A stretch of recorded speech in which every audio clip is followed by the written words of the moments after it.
नमस्कार दोस्तों, अगर आपने अभी तक चैनल को सब्सक्राइब नहीं किया हो तो सब्सक्राइब कीजिए और बेल आइकन को दबाना ना भूलें ताकि अपडेट पाएं सबसे पहले। आप देख रहे हैं न्यूज 24/7 तक। मैं हूं आपके साथ निशा नाम। तो आइए नजर डालते हैं इस वक्त की बड़ी खबर की ओर। हरि नाम में पूर्ण सामर्थ्य है। हरि नाम किसी भी निर्बल को शक्तिमान बना देता है।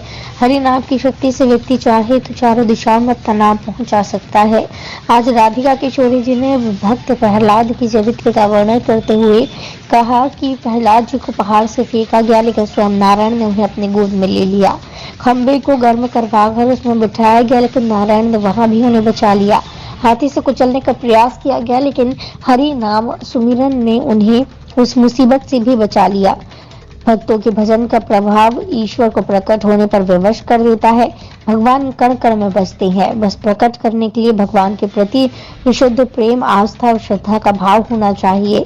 गजेंद्र की कथा का वर्णन करते हुए उन्होंने कहा कि जब परिवार के अंतिम छोर से सहायता नहीं मिलती तब प्रभु याद आते हैं।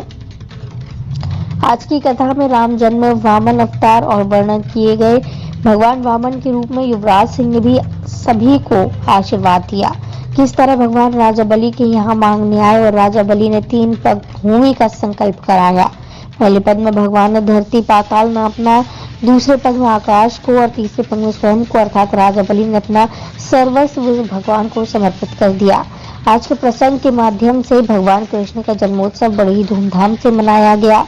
आज के इस आयोजन में श्री 1008 त्यागी जी महाराज, नौलखी धाम पंडित राजा महाराज हथौड़ा और विश्व हिंदू परिषद के क्षेत्रीय मंत्री राजेश तिवारी ने कथा स्थल पर पहुंचकर श्रीमद् भागवत जी का पूजन अर्चन किया तथा कथा श्रवण की। कल भगवान की बाल लीला, माखन लीला और गोवर्धन 56 भोग कार्यक्रम उत्सव बड़े ही आनंद और उत्साह के साथ मनाया जाएगा। उक्त जानकारी समिति की अमित कुशवाहा ने दी है। जिला ब्यूरो चीफ ओम प्रकाश चौरसिया की रिपोर्ट।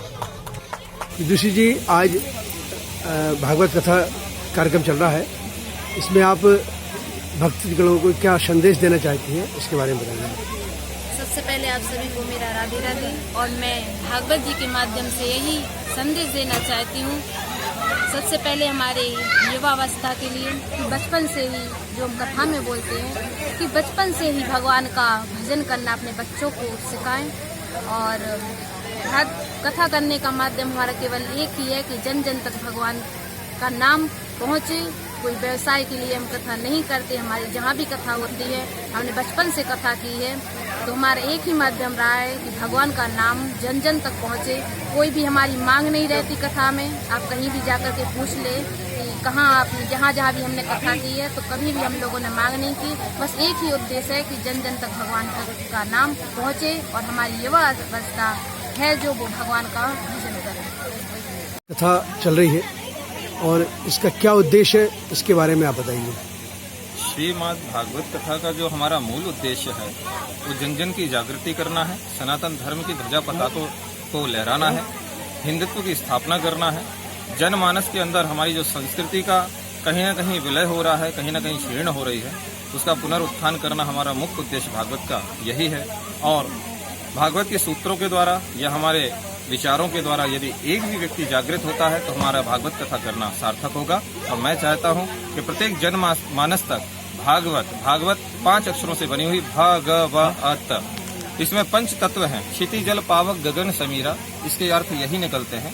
पंच रहित यह अधम शरीरा, इस शरीर को सुधारने के लिए, इसको पंच तत्व से हटाकर ठाकुर जी के श्री चरणों में विलीन करने के लिए श्रीमद् भागवत कथा ही है।